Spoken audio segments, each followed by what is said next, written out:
আসসালামু আলাইকুম। আজকের কনটেন্টটা মূলত তৈরি করছি আমি কিছু মানুষের বাস্তব জীবন চরিত্র নিয়ে। এখানে এই মানুষগুলো পরবর্তী বছরে আবার থাকতে পারবে কিনা তার কোনো নিশ্চয়তা নেই। এই বিষয় নিয়ে আমি ফুল কনটেন্টটা তৈরি করেছি। তাদের সহজ সরল জীবন জীবিকা আর এখানে কি চাষাবাদ ভালো হয় এবং কোন সময় কোন জিনিসটা ভালো পাওয়া যায়, বন্যার পরে কিভাবে জমি নির্ণয় করে। চলুন তাহলে দেখি।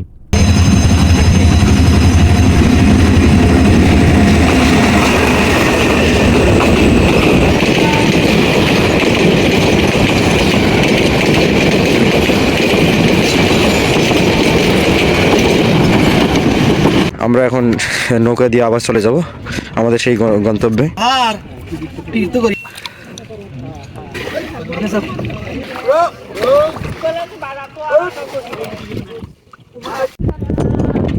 নৌকি জানা ছিল বেল রাত না স্যার বিসমিল্লাহির রহমানির রহিম দাল মুর্শিদ তুমি দয়া করে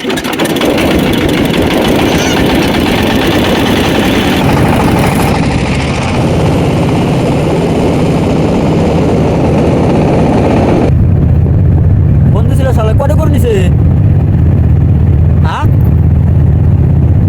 কত তিন ও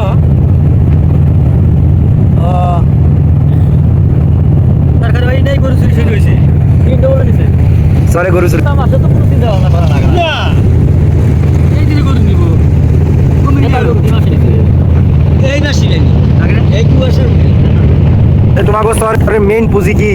মেইন পুঁজি গরু ওটা হলো সম্ভব বড় সম্ভব ওটা যদি হারাই যায় বিকেট দল লাগারে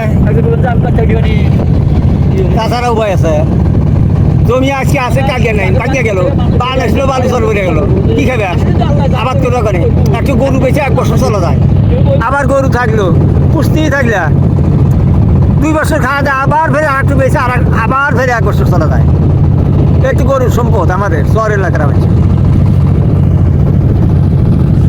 যদি গাই যদি থাকে তাহলে আর তার আর কোনো সমস্যা নাই আবার না করলেও চিন্তা নাই কিভাবে একটু গরু বেচলাম 6 মাস খাইলাম বছরকে একটু বেচলাম 3 ডবি আইব বছর যাচ্ছে 3 ডবি আইব একটু বেচে খাইলাম তার গাই থাকি তার দুটোটা নেই থাকি শহরের লাইফ আসলে কেমন লাগে? আমাদের কাছে ভালোই লাগে কেন ভালো লাগে? ভালো লাগে তোকে কামের ভিতরে দেখলে কামের ভিতরে গেছিলাম বাড়ির জায়গা নাই আগের বাড়ির জায়গা খোলাসা আগের তো নিজস্ব জায়গা নাও থাকে তাও একজন থেকে চাইয়া নিলে তাও একটা বাড়ির জায়গা খোলাসা হতে পারো আর তোদের বাড়ির জায়গা মেলা টাকা নাকি কিনতে 1 লাখ 5 লাখ 6 লাখ টাকা দিয়ে বাড়ি খুলি বাড়ির মধ্যে গোয়া ঘুরান যায় না আর আমরা দেখা যাচ্ছে খোলা মার্কেটে থাকি আর গরু বাড়ি আমরা তোমাদের বন্যা হলে যে তোমাদের জায়গায় থাকে না? ওই সময় কষ্ট একটু আর নৌকা আছে আমাদের নৌকা চলে থাকতো তখন আমরা আমার ভয় বেশি কাম কাজ থাকে না তখন নৌকাতে বেড়াই আমরা নৌকাতে বেড়াই এসে ফল ফলের বাড়তি হয় নৌকাতে বেড়াই ঘাস কাটি গরু খিলাই কাম কাজ থাকে না সুবিধা আছে গরু বছর বাড়ি 8-10 টাকা গরু বাড়ি তখন কি দিয়ে চলেন? তখন নৌকা দিয়া না সাংসারিক খরচ? সরকারি খরচপাতি একটা ছাগল বেচলে একটা গরু বেচলে 6 মাস খায় সেরকম না গরু তো বাড়িতে অভাব নাই 10-12 টাকা গরু একজনের বাড়িতে 10টা 12টা 5টা 7টা এরকম আছে একটা গরু বেচলে 6 মাস খরচ খাওয়া যাও এখন তো ধানের ভাতের জন্য চিন্তা করা লাগে না 1 বিঘা জমি আবাদ করলে এবারে সারা বছর আমরা খাবার পারি তোমাকে যদি কোয়া হয় যে কাইমের মধ্যে শহরের মধ্যে 1 বিঘা জমি দেওয়া হবে যাবেন? না আমাদের পক্ষে সম্ভব না কেমন যে ওই কামের মধ্যে যায় না গেছিলাম 2 বার করে দাদা একবার তুলছিল আমি একবার তুলছিলাম তাই আমি 2 শতক জায়গা নিয়েছিলাম গোয়াও ঘুরান জায়গা 2 শতক জায়গা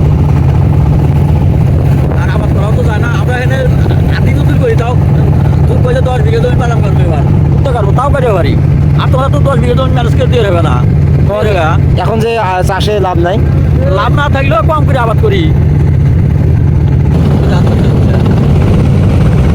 আর এটা যেখান থেকে আসলাম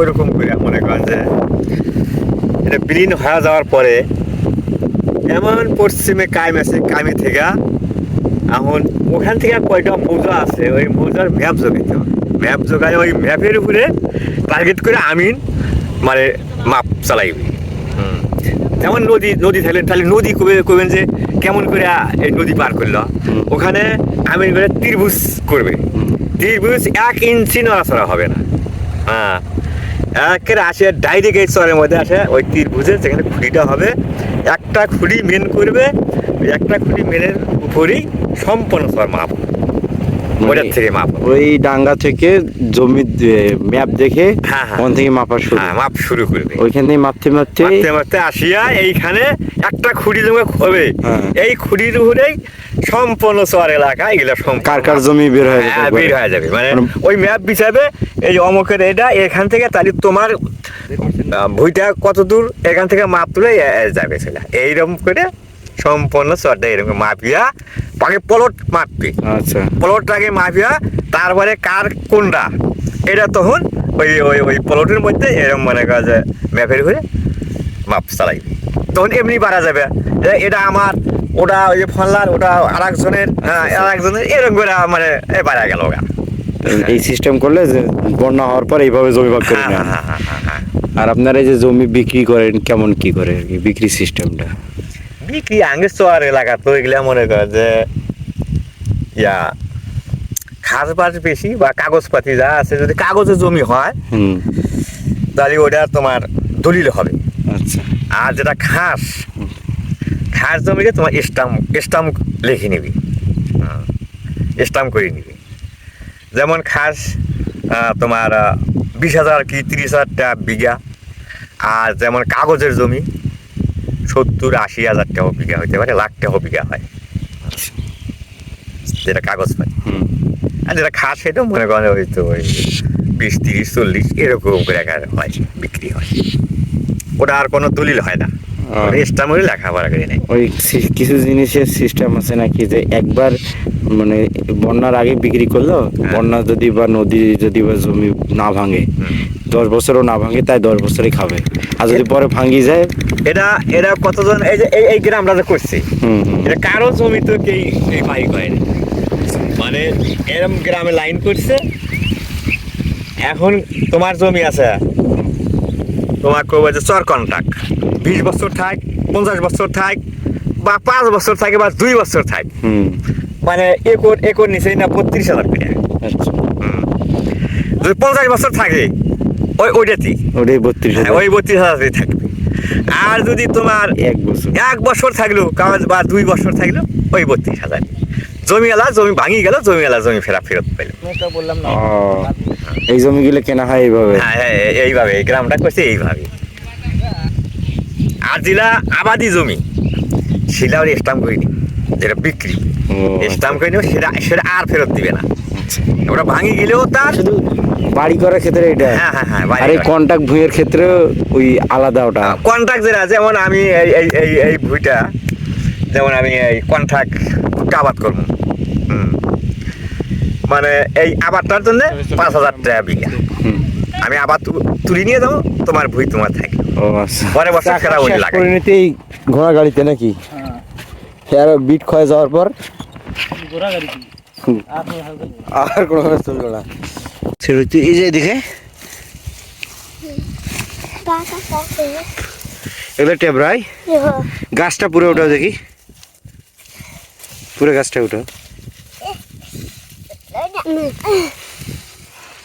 এটা গাছ, এটা টেবরাই বলে।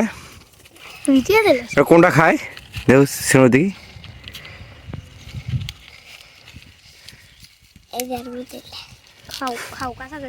এইটা খাওয়া যায়? খাও দেখি কেমন লাগে। এই যে এঙ্গে করে ওগুলো খায়, মিষ্টি লাগে। ও এগুলো কি? ও কি মানে ভাঙড়ির জন্য দেন? আচ্ছা, আমার জন্য অপেক্ষা করতেছে সেই নাও, যে নয় আমরা 4 ঘন্টা যাব। অবশেষে আমি আমার গন্তব্যে আসলাম নৌকার মাঝে। এই নৌকায় ঘাটে আসতেই আমার প্রায় 1.5 কিলোমিটার হাঁটতে হলো। এখান থেকে আবার 4 ঘন্টা যাত্রা করতে হবে এই নৌকায়।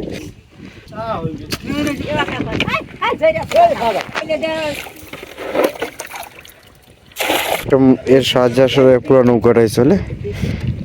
এটা হচ্ছে ফ্যান, পাখা বলা হয় নৌকার।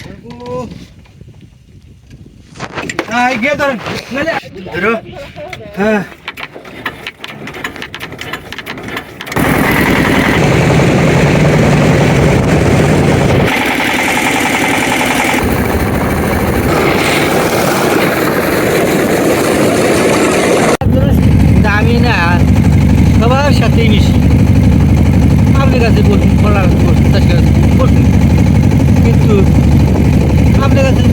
হিলে ফেলে আর একটা করবো না আরেকখানে আমার কথাটা কইলেন ওই কথাটা কিন্তু আস্তে আস্তে আস্তে আস্তে ধীরে ধীরে আমার কানে আসছে হ্যাঁ তোমার কথা আমার খুব ভালো লাগলো যে দেখে নিয়ে বাচ্চা দেখে নিয়ে তোমার কাছে কথা কিছু শুনবো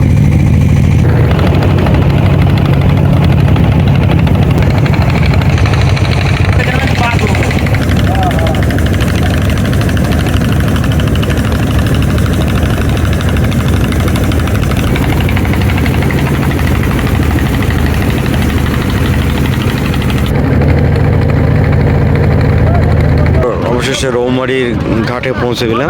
এখন নাম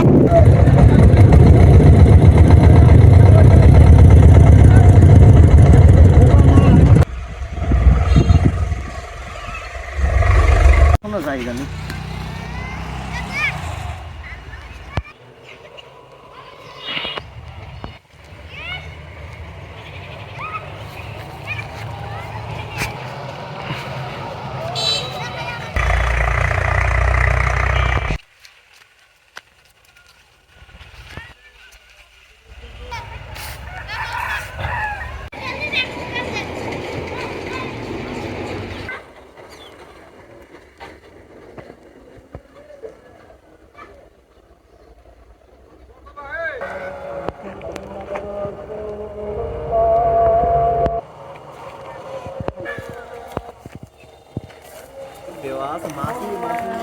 এগুলো কি কাজে লাগে?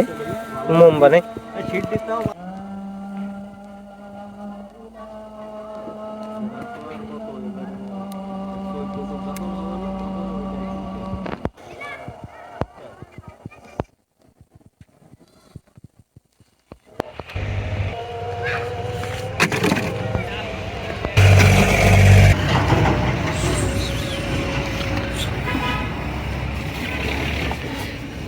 কি এটা কি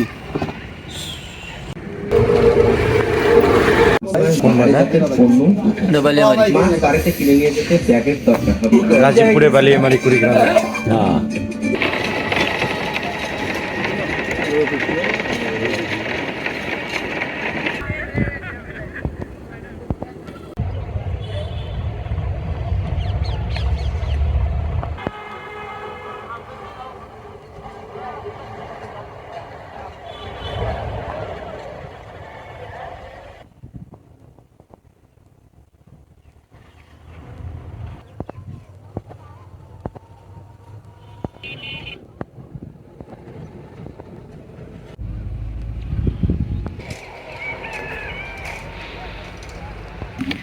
কাঠবাক্সের নিচে একটা ছিদ্র আছে, উপর থেকে নিচে গেলে একটা ছিদ্র দেখতে পাবেন, এখান দিয়ে মৌমাছি প্রবেশ করে। কাঠবাক্সের ভিতরে এই দিক দিয়ে মৌমাছি প্রবেশ করে, দিতে প্রবেশ করার পর এখানে এই যে আমরা যে মৌমাছির চাক বলি, মৌচাক বলি, সেখানে তারা মধু সংগ্রহ করে থাকে।